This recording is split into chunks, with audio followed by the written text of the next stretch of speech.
몇 기세요? 이것은 상견례라는 엄숙한 자리에서 해군사관학교 출신이라는 자부심에 취한 한 남자가 수수한 차림의 중년 여성을 깔보며 던진 첫마디였습니다. 어디 행정실에서 서류나 만지던 아줌마 정도로 생각했죠. 그래서 온갖 모욕적인 말로 기선을 제압하려 했습니다. 중년 여성은 침묵했고 그는 침묵을 두려움으로 생각했습니다. 하지만 그는 몰랐습니다. 그 침묵이 심판의 시작이었다는 것을요. 그 여자가 누구인지 그리고 자신의 말 한마디 한마디가 빠짐없이 기록되고 있었다는 것을요.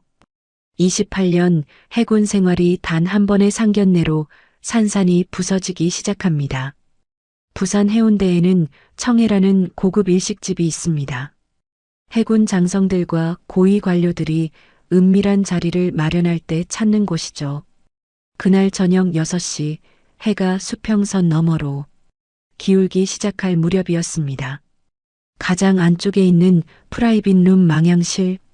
오늘 두 가문의 운명을 가를 상견례가 바로 그곳에서 열릴 예정이었습니다.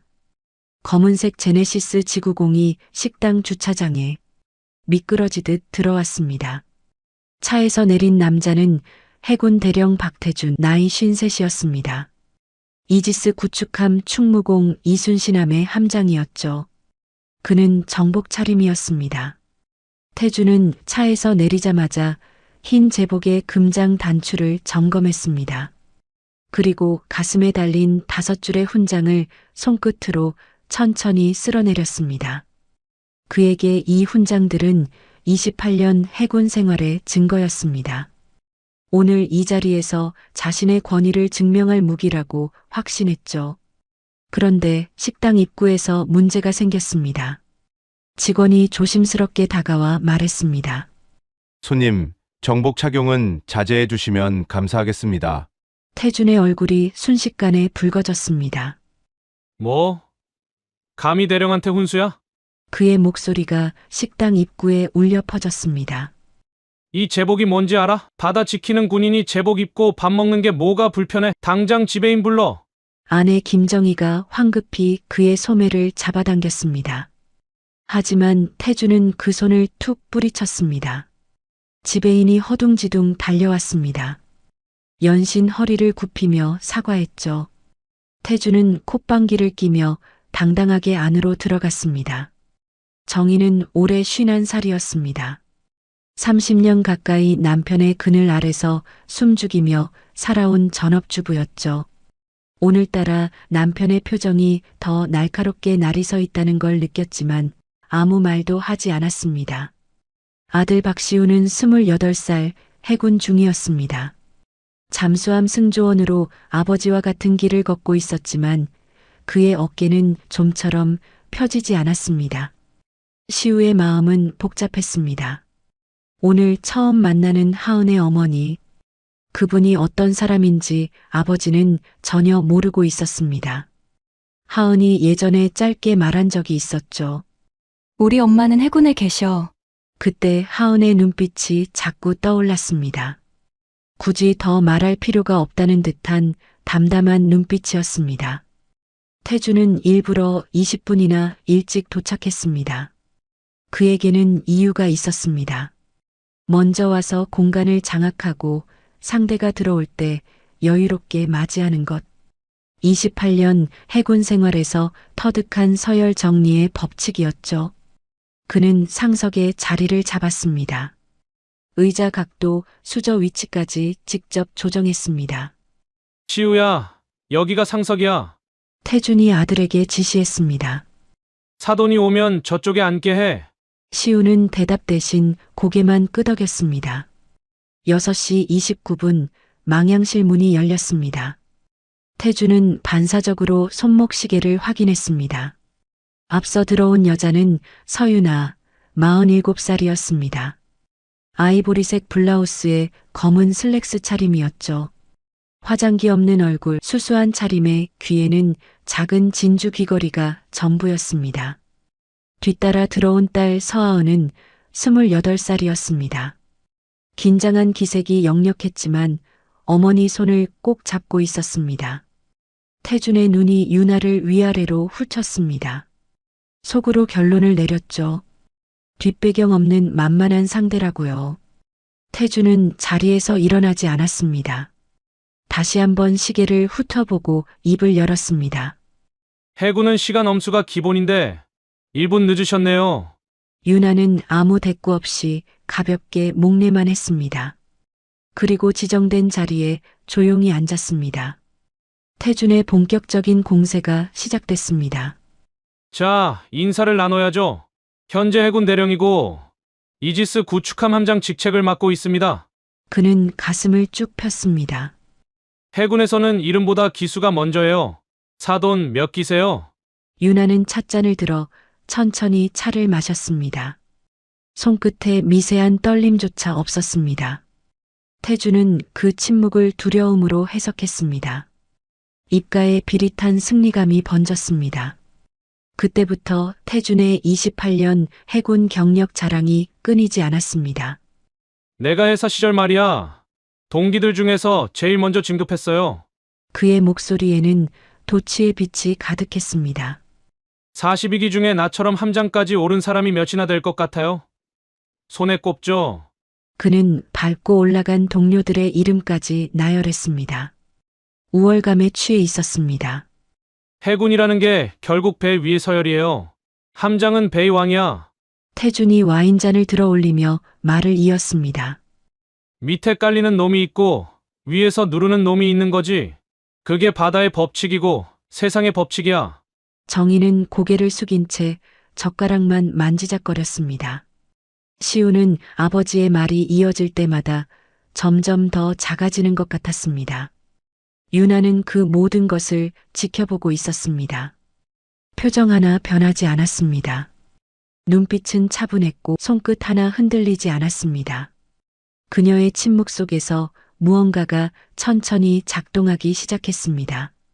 하지만 태준은 그것을 전혀 느끼지 못했습니다. 그의 확신은 완벽했습니다. 오늘 이 자리에서 서열은 완벽하게 정해졌다. 사도는 겁에 질려 입도 못 번긋하고 있으니까. 그 착각이 그를 심해로 끌어당길 첫 번째 닻이라는 것을 그는 아직 알지 못했습니다. 음식이 나오기 시작했습니다. 청해의 오마카세는 12가지 코스로 유명했죠. 첫 번째 전체 요리가 올라오자 태준은 젓가락을 들며 다시 입을 열었습니다. 그런데 사돈, 직업이 뭐예요? 해군에 계시다고만 하셨는데 구체적으로 뭘 하시는지 모르겠네. 유나가 짧게 대답했습니다. 그저 해군에 있습니다. 태준은 속으로 쾌재를 불렀습니다. 구체적인 직책을 밝히지 못하는 건 내세울 게 없다는 뜻이지. 여자가 해군에 있어봤자 기껏해야 행정실에서 서류 정리하는 정도일 거야. 아, 그러시구나. 그의 목소리에 경멸이 묻어났습니다. 여자분들이 해군에 계시면 대부분 행정 쪽이죠. 서류 정리하고 보고서 타이핑하고 뭐 그런 일들. 한 박자 쉬고 덧붙였습니다. 힘드시겠어요. 나름대로. 위로의 탈을 쓴 경멸이었습니다. 유나는 여전히 아무런 반응도 보이지 않았습니다.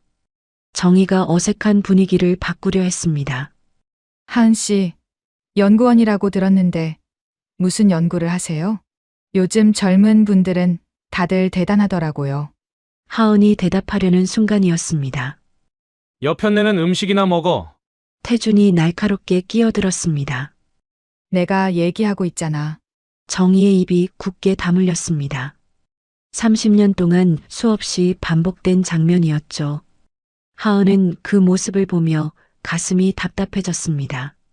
마음속으로 생각했습니다. 저게 앞으로 내가 살아야 할 삶인가?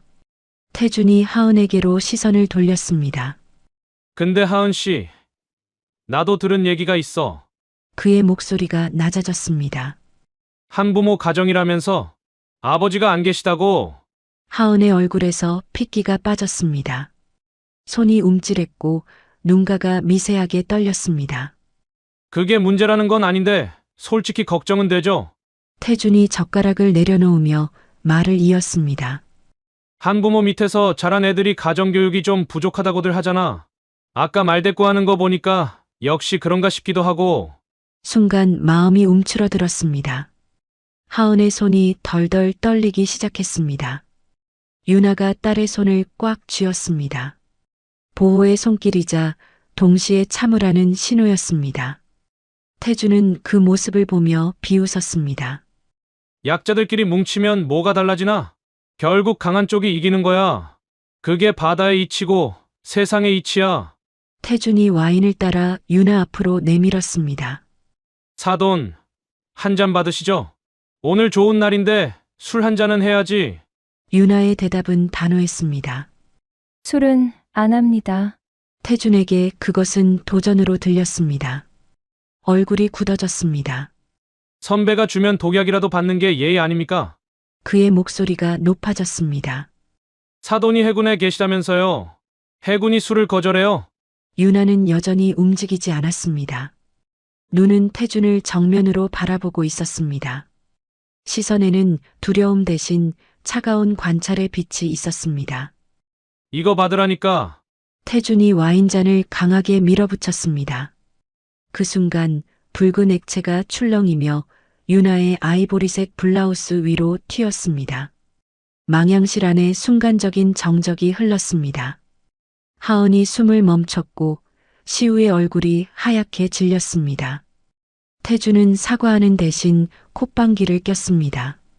이런 바다 사나이의 세례라고 생각해요. 영광인 줄 아시죠? 그때 태준이 자신의 권위를 과시하고 싶은 충동에 사로잡혔습니다. 휴대전화를 꺼내 스피커폰으로 함대 사령관에게 전화를 걸었습니다. 사령관님, 지금 제가 아들 상견례 중인데요. 안사돈한테 인사 좀 시켜드리려고요. 전화기 너머로 잠시 침묵이 흘렀습니다. 평소보다 길게 느껴지는 침묵이었습니다.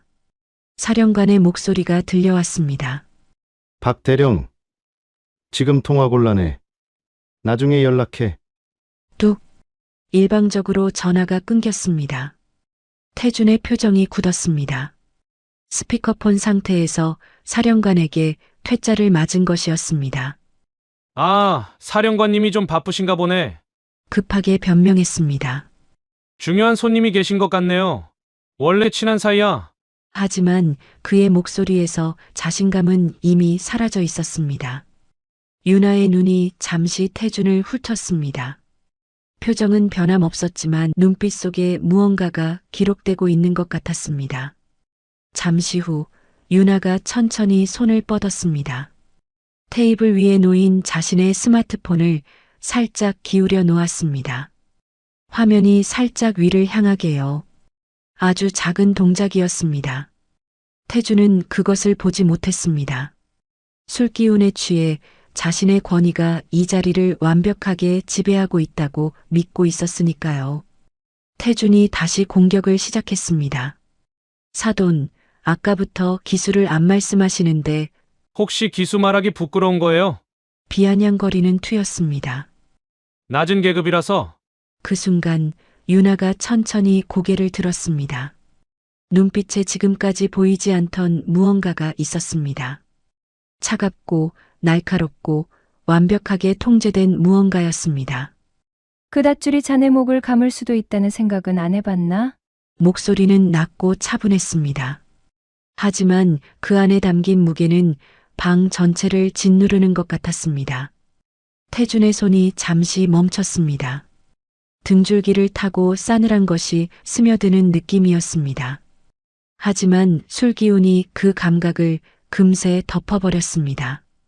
뭐라고요? 지금 나한테 협박이에요. 유나가 냅킨으로 입가를 가볍게 닦았습니다.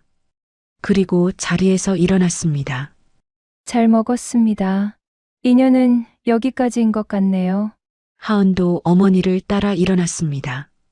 시우가 손을 뻗었지만 하은은 고개를 저으며 피했습니다. 문이 닫혔습니다.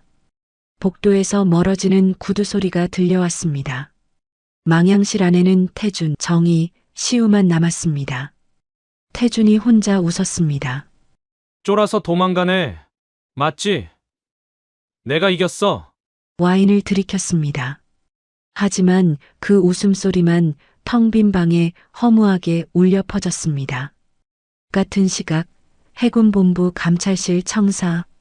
어둠 속에서 한 통의 메시지가 도착했습니다. 관찰 완료. 녹음 파일 확보. 발신자는 서윤아 소장이었습니다. 책상 위에는 박태준 대령 관련 자료라는 제목의 서류철이 놓여 있었습니다. 5년 전 사건 번호가 적혀 있었죠. 잠들어 있던 파일들이 깨어나기 시작했습니다. 태준은 몰랐습니다. 자신이 상견례에서 완벽하게 승리했다고 믿었던 바로 그 순간 28년 해군 인생의 몰락이 시작됐다는 것을요. 그가 깔보았던 그 수수한 여자가 해군본부 감찰실장 서윤아 소장이었다는 것을요. 상견례가 끝난 다음 날 아침이었습니다. 태준은 숙취로 머리가 욱신거렸지만 기분은 나쁘지 않았습니다. 거울 앞에 서서 넥타이를 매며 혼잣말을 했습니다. 사돈이 꼬리 내리고 도망갔지. 완벽한 승리였어. 아내 정희에게 의기양양하게 말했습니다. 봤지? 아무 일도 없잖아. 인연은 여기까지라고? 허세야 허세. 며칠 지나면 시우한테 연락 올 거야. 정희는 아무 대답도 하지 않았습니다. 시선을 피하며 밥상을 정리했죠. 30년을 함께 살면서 남편의 이런 모습을 수없이 봐왔습니다. 하지만 이번에는 무언가 다른 느낌이 들었습니다. 어젯밤 그 여자의 눈빛이 자꾸 떠올랐습니다. 두려움이 아니었어요. 무언가를 기다리는 듯한 차갑고 고요한 눈빛이었습니다. 태준은 정복 차림으로 현관을 나섰습니다. 여전히 자신만만한 표정이었죠. 그가 함정에 도착했을 때였습니다. 현문에서 당직사관이 경례를 했습니다. 자세는 정확했지만 눈을 마주치지 않았습니다. 평소와 달랐습니다. 함장님, 안녕히 오셨습니까? 라는 인사가 없었어요. 어딘가 경직된 분위기가 느껴졌습니다. 태준은 고개를 갸웃했지만 대수롭지 않게 여기고 함장실로 향했습니다. 부함장이 급히 따라왔습니다. 함장님, 오늘 일정에 변동이 있습니다. 변동? 무슨 변동? 상급 부대에서 공지가 내려왔습니다. 주요 인사 및 감사 일정 조정 공지인데요. 부함장이 말을 멈췄습니다. 표정이 어두웠습니다. 저희 함이 명시적으로 배제되어 있습니다. 태준의 눈이 커졌습니다. 서류를 받아들었습니다. 다음 주 함대 지휘관회의 참석 명단이었습니다. 모든 함장의 이름이 있었습니다. 그런데 자신의 이름만 빠져 있었습니다. 이게 뭐야? 행정착오 아니야? 2번 확인했습니다. 저희 함만 명단에 없습니다. 태준의 심장이 쿵 하고 내려앉았습니다. 급하게 함대 사령부에 전화를 걸었습니다. 비서가 받았습니다. 사령관님께서는 현재 외부 일정 중이십니다. 연락처 남겨주시면 회신드리겠습니다. 태준의 입술이 실룩거렸습니다. 함장인 자신에게 연락처를 남기라고요? 오후가 되자 인사장교가 긴장된 표정으로 봉투 하나를 전달했습니다. 봉투 겉면의 발신 부서를 보는 순간 태준의 손바닥에 땀이 배어났습니다. 해군본부 감찰실. 봉투를 뜯는 손끝이 굳어 있었습니다. 정기보안 감사자료 요청이라고 적혀 있었습니다. 별것 아닌 것처럼 보였습니다. 하지만 서류 중간에 태준의 눈이 멈췄습니다. 5년 전 사건 번호가 정확하게 박혀 있었습니다. 순간 온몸이 얼어붙었습니다. 5년 전 태풍 링링이 북상하던 날이었습니다. 태준은 경보를 무시하고 추락 명령을 내렸습니다. 훈련 일정을 맞추기 위해서였죠. 나 박태준은 이 정도 파도에 물러서지 않아. 그렇게 큰 소리쳤습니다. 결과는 참혹했습니다. 파도에 휩쓸린 부사관 한 명이 실종됐습니다. 시신은 끝내 발견되지 않았습니다. 공식 기록에는 기상 악화로 인한 불가항력적 사고라고 적혔습니다. 상급 부대의 도움으로 조용히 묻힌 사건이었습니다. 그런데 그 사건이 왜 지금? 태준의 손이 떨리기 시작했습니다. 인트라넷에 접속해 주요 문서를 확인하려 했습니다. 그런데 화면에 오류 메시지가 떴습니다.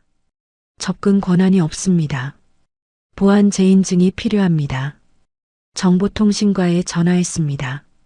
재인증은 언제 되는데? 저희 권한 바뀝니다. 상급부대 승인이 필요합니다. 함장인 자신이 함정 문서에 접근하지 못하는 상황이었습니다. 점심시간이 됐습니다. 태주는 장교 식당으로 향했습니다. 안에 있던 장교들이 일제히 경례했습니다. 하지만 형식적이었습니다. 누구도 평소처럼 인사말을 건네지 않았습니다. 태준이 자리에 앉으려는 순간이었습니다. 주변에 앉아있던 장교들이 하나둘 일어나기 시작했습니다. 마치 사전에 약속이라도 한 것처럼 태준 주변 테이블이 텅텅 비어갔습니다. 30초도 되지 않아 반경 5m 안에 아무도 남지 않았습니다. 태준은 젓가락을 든 채 멈춰 있었습니다. 밥이 목구멍을 넘어가지 않았습니다. 마음 한구석이 싸늘하게 식어갔습니다. 퇴근 후 태준은 30년 넘게 다니던 단골 횟집에 들렀습니다. 주인이 어색한 표정으로 다가왔습니다. 함장님, 죄송한데요. 당분간 군 관련 단체 이용이 어렵게 됐습니다. 뭐? 무슨 소리야? 저희도 갑자기 연락받았어요. 내부 지침이 내려왔다고만 하더라고요. 정말 죄송합니다. 태준은 아무 말도 하지 못하고 식당을 나왔습니다. 집으로 돌아오는 차 안에서 휴대전화가 울렸습니다. 박 대령님, 전화드렸습니다. 다름이 아니라 이번 달에사 동기 모임에 대해서요. 전우의 간사였습니다. 죄송합니다만 당분간 모임 참석을 자제해 주시면 감사하겠습니다. 뭐? 그게 무슨 소리야? 위에서 연락이 왔습니다. 현재 진행 중인 사안이 있어서 회원 자격에 대한 논의가 필요하다고요. 전화가 뚝 끊겼습니다. 28년 동안 자신의 정체성이었던 곳이었습니다. 그곳에서마저 밀려나고 있었습니다. 태주는 휴대전화 연락처 목록을 스크롤했습니다. 절반 이상이 회색으로 바뀌어 있었습니다. 차단된 번호들이었습니다. 밤이 깊어갔습니다. 텅 빈 거실, 소파에 앉아 소주병을 땄습니다. 정의가 나왔지만 아무 말도 하지 않았습니다. 다시 침실로 돌아갔습니다. 테이블 위에는 빈 소주병이 쓰러져 있었습니다. 창 밖으로 부산의 야경이 보였습니다. 하지만 그 불빛들 중 어느 것도 그를 향하지 않는 것 같았습니다. 같은 시각 해군본부 감찰실 청사에서는 불이 켜져 있었습니다. 윤아가 책상 앞에 앉아 한 권의 서류철을 펼치고 있었습니다. 표지에는 박태준 대령 관련 자료라고 적혀 있었습니다. 서류의 마지막 장을 넘겼습니다. 펜을 들어 한 줄 적었습니다. 자료 재검토 요청, 우선순위 상향 조정, 잠들어 있던 파일들이 깨어나고 있었습니다. 5년 전 바다에 가라앉혔다고 생각한 것들이 이제 수면 위로 떠오르기 시작했습니다. 태주는 아직 몰랐습니다. 상견례에서 자신이 깔보았던 그 여자가 지금 자신의 운명을 쥐고 있다는 것을요. 상견례가 있은 지 열흘째 되는 저녁이었습니다. 태주는 거실 소파에 앉아 멍하니 텔레비전을 바라보고 있었습니다. 화면에서 무슨 소리가 나는지 귀에 들어오지 않았습니다. 열흘 동안 모든 것이 무너져 내렸습니다. 회의에서 배제되고 동료들에게 외면당하고 전우회에서마저 밀려났습니다. 그때 현관문이 열렸습니다. 아들 시우가 사복 차림으로 들어왔습니다. 평소와 다른 표정이었습니다. 굳어 있었고 어딘가 결심한 사람의 눈빛이었습니다. 아버지, 드릴 말씀이 있습니다. 태준이 고개를 돌렸습니다. 아들의 표정을 보는 순간 심장이 철렁 내려앉았습니다. 시우가 휴대전화를 꺼내 화면을 보여줬습니다. 하은에게서 온 문자였습니다. 시스템이 심판할 거예요. 파혼입니다. 태준의 눈이 커졌습니다. 뭐야 이게? 시스템이 심판한다고? 무슨 드라마 대사야? 코웃음을 쳤습니다. 극강 파혼 안 하면 되지. 여자가 어디 없어서. 하지만 목소리가 떨리고 있었습니다. 시우가 아버지를 똑바로 바라봤습니다. 28년 인생에서 처음으로 아버지의 눈을 피하지 않았습니다. 아버지, 상견례 때 아버지가 하신 일들, 그게 이 모든 것의 시작인 것 같습니다. 내가 뭘 어쨌는데? 집안 서열 좀 잡은 게 뭐가 잘못이야? 태준의 목소리가 높아졌습니다. 그날 하은 어머님한테 술을 뿌리셨잖아요. 시우의 목소리는 낮지만 단단했습니다. 하은한테 한부모 가정이라고 모욕하셨잖아요. 그날 그분이 테이블에 올려놓은 휴대전화 기억하세요? 태준의 머릿속에 그날 장면이 스쳤습니다. 유나가 스마트폰을 살짝 기울여 놓던 동작이요. 그게 녹음이었을 수도 있습니다. 순간 온몸에서 힘이 빠져나갔습니다. 저도 아버지 옆에 계속 있을 수 없을 것 같습니다. 시우의 말이 이어졌습니다. 부대에도 소문이 퍼졌어요. 5년 전 사건이 재검토된다고? 저도 보직 조정이 있을 수 있다는 얘기를 들었습니다. 태준의 얼굴이 불그락푸르락해졌습니다. 손이 올라갔습니다. 28년 동안 그래왔던 것처럼 아들을 때리려 했습니다. 하지만 시우가 그 손목을 잡았습니다. 처음이었습니다. 28년 만에 처음으로 아들이 아버지의 폭력을 막아선 순간이었습니다. 함장님, 시우의 목소리가 차갑게 가라앉았습니다. 제 인생 망치지 마십시오. 아버지가 아니라 함장님. 그 한마디가 태준의 가슴에 비수처럼 꽂혔습니다. 관계의 단절 선언이었습니다. 시우가 손목을 놓았습니다. 돌아보지 않고 현관으로 향했습니다. 태준은 그 자리에 얼어붙어 있었습니다. 다리에 힘이 풀려 소파에 털썩 주저앉았습니다. 그때 정희가 천천히 입을 열었습니다. 여보, 거실 한쪽에 큰 가방이 놓여 있었습니다. 며칠 전부터 준비해 둔 것이었습니다. 박태준 씨. 정희의 목소리가 달랐습니다. 30년 만에 처음 듣는 톤이었습니다. 이제 당신 인생은 당신이 책임져요. 나는 더 이상 못하겠어요. 태준이 벌떡 일어났습니다. 뭐? 지금 뭐라고 했어? 당신 옆에 있으면 나까지 바닷물에 삼켜질 것 같아요. 정희의 눈에는 눈물도 없었습니다. 이미 다 흘려버린 뒤였습니다. 30년 동안 참았어요. 당신한테 맞고 무시당하고 숨도 못 쉬고 살았어요. 이제 끝이에요. 문이 닫혔습니다. 엘리베이터 소리가 들렸습니다. 아내가 떠나는 소리였습니다. 텅 빈 거실에 태준만 남았습니다. 바닥에 주저앉아 흐느꼈습니다. 왜 이러는 거야? 아무도 대답하지 않았습니다. 새벽 6시 현관문을 두드리는 거친 노크 소리가 들렸습니다. 쿵, 쿵, 쿵. 태준은 밤새 한숨도 자지 못했습니다. 비틀거리며 문을 열었습니다. 검은 점퍼를 입은 수사관 4명이 서 있었습니다. 박태준 대령님이시죠?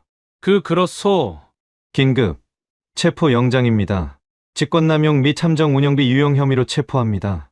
가택 압수수색을 실시하겠습니다. 수갑이 채워졌습니다. 차가운 금속이 손목을 감쌌습니다. 이웃들이 문을 열고 나와 지켜봤습니다. 휴대전화로 촬영하는 사람도 있었습니다. 흰 제복이 아닌 구겨진 잠옷 차림이었습니다. 28년 해군의 위험은 어디에도 없었습니다. 수사관이 태준의 등을 밀었습니다.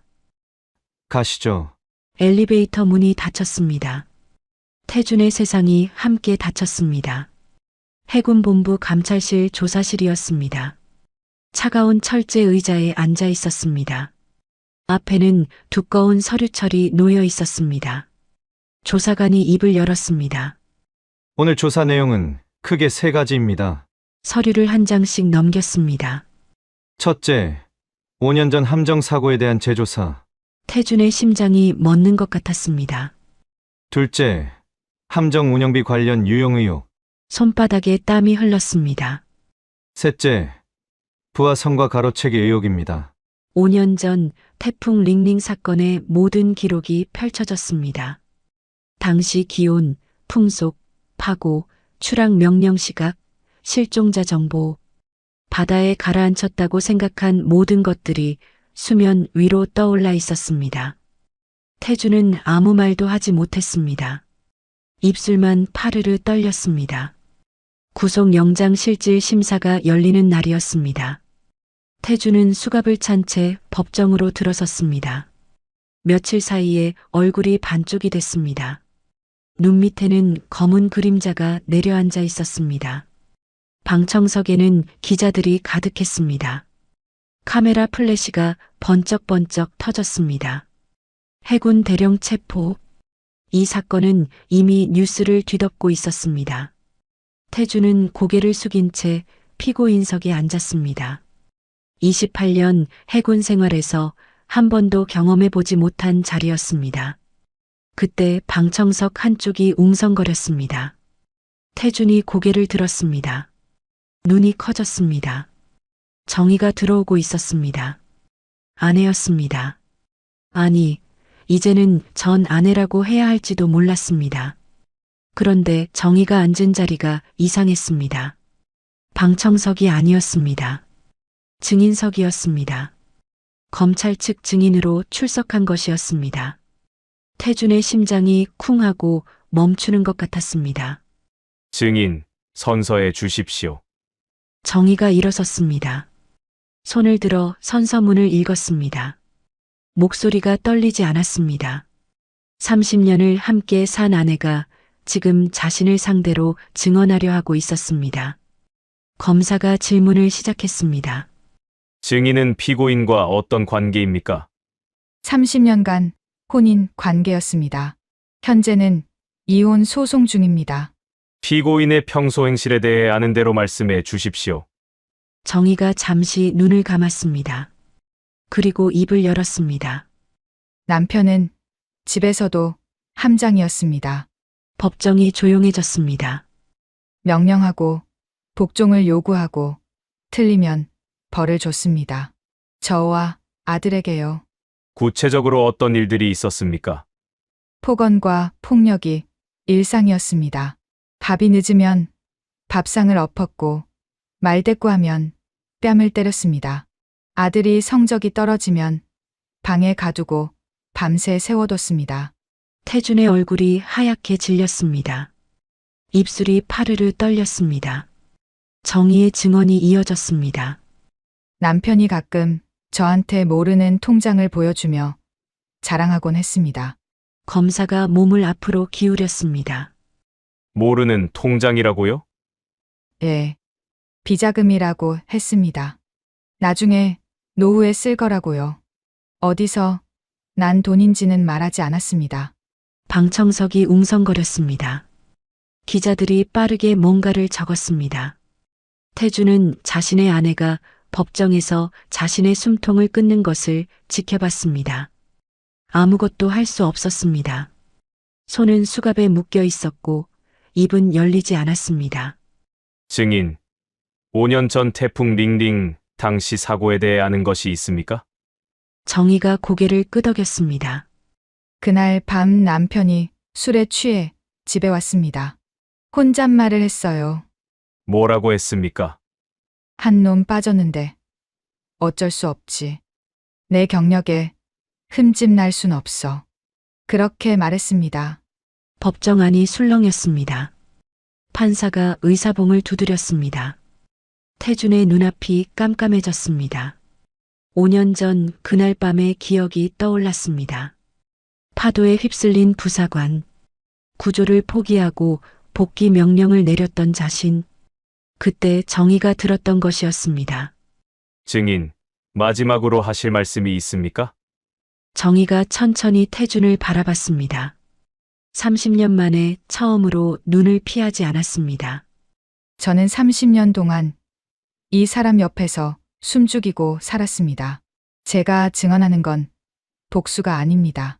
목소리가 단단했습니다. 더 이상 침묵으로 공범이 되고 싶지 않아서입니다. 태준의 눈에서 눈물이 흘러내렸습니다. 30년을 함께 산 아내였습니다. 밥을 해주고 빨래를 해주고 아들을 키워준 사람이었습니다. 그 사람이 지금 자신을 바라보며 저런 말을 하고 있었습니다. 태준의 안에서 뭔가가 산산이 부서지는 소리가 들렸습니다. 재판은 계속됐습니다. 5년 전 사고의 생존 승조원들이 증인으로 출석했습니다. 당시 기상 상황과 함장의 추락 명령에 대해 증언했습니다. 함정 운영비 장부가 공개됐습니다. 수년간 빠져나간 금액이 빨간 글씨로 표시되어 있었습니다. 부하들의 성과를 가로챈 기록도 나왔습니다. 승진에서 밀려난 장교들의 진술서가 낭독됐습니다. 태준이 28년간 쌓아온 것들이 하나하나 무너져 내렸습니다. 최후 진술 시간이 됐습니다. 피고인, 하실 말씀이 있습니까? 태준이 천천히 일어섰습니다. 다리가 후들거렸습니다. 저는 그저 목소리가 나오지 않았습니다. 저는 그저 해군을 위해 헌신했을 뿐입니다. 28년간 바다를 지켰습니다. 그게 제 전부였습니다. 판사가 그를 바라봤습니다. 표정 없는 얼굴이었습니다. 다른 말씀은 없으십니까? 태준은 고개를 떨궜습니다.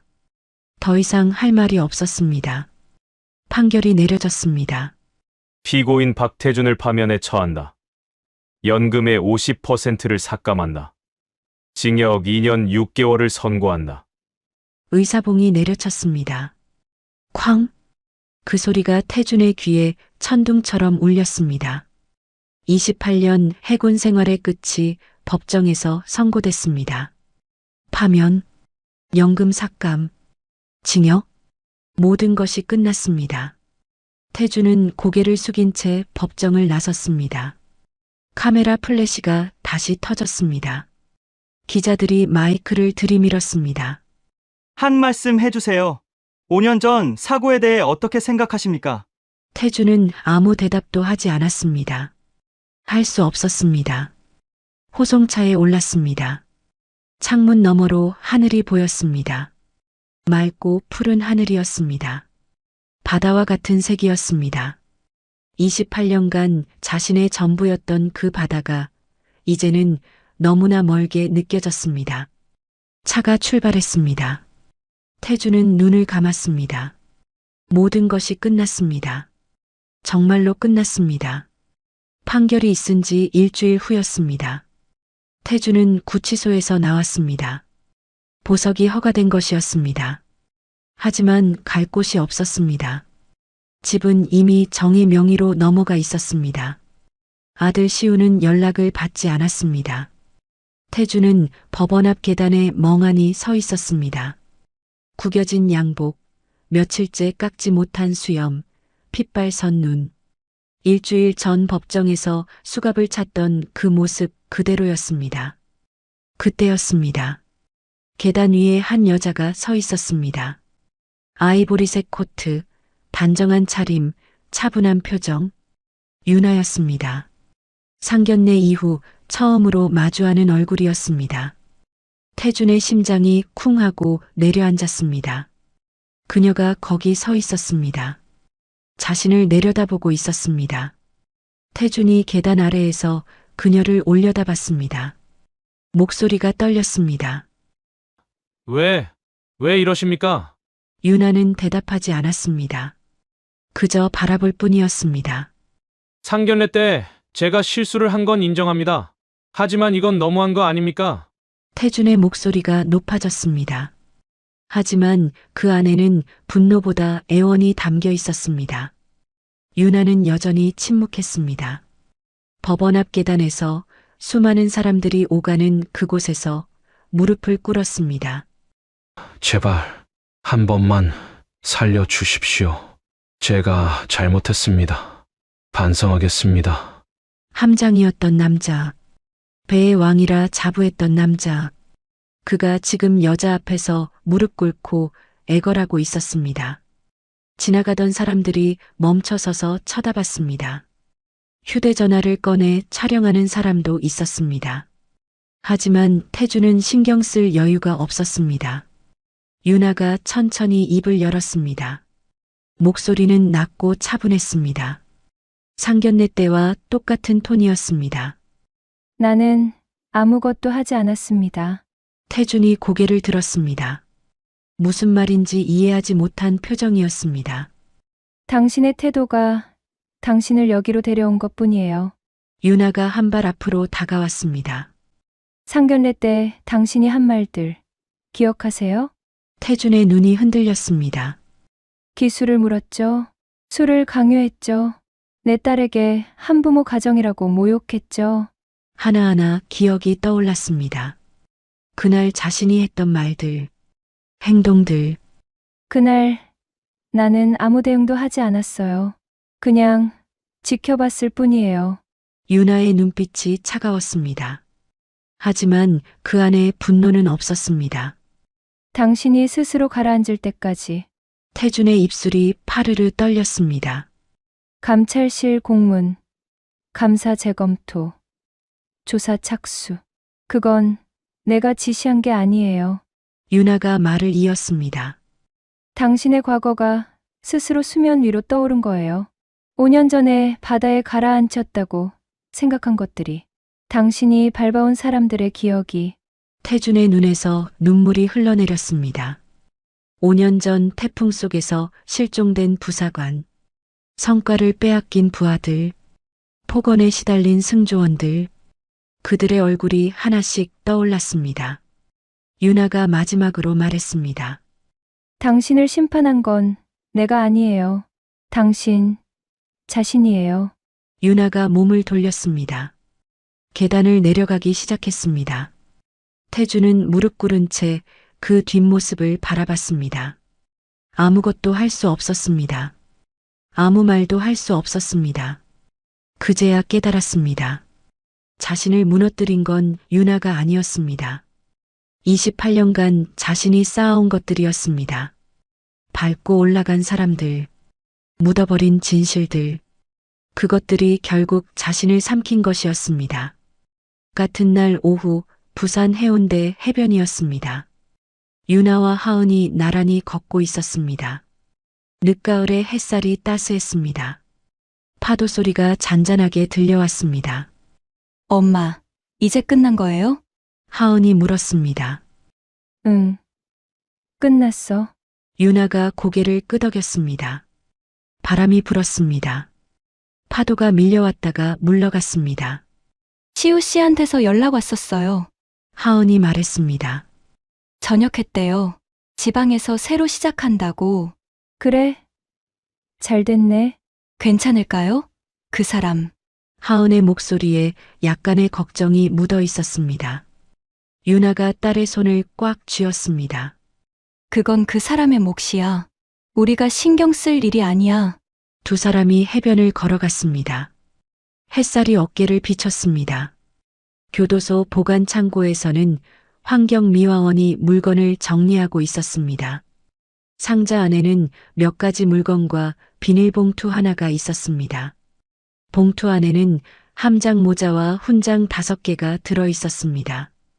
봉투 겉면에는 빨간 글씨가 적혀 있었습니다. 증거물 번호 2024-3847.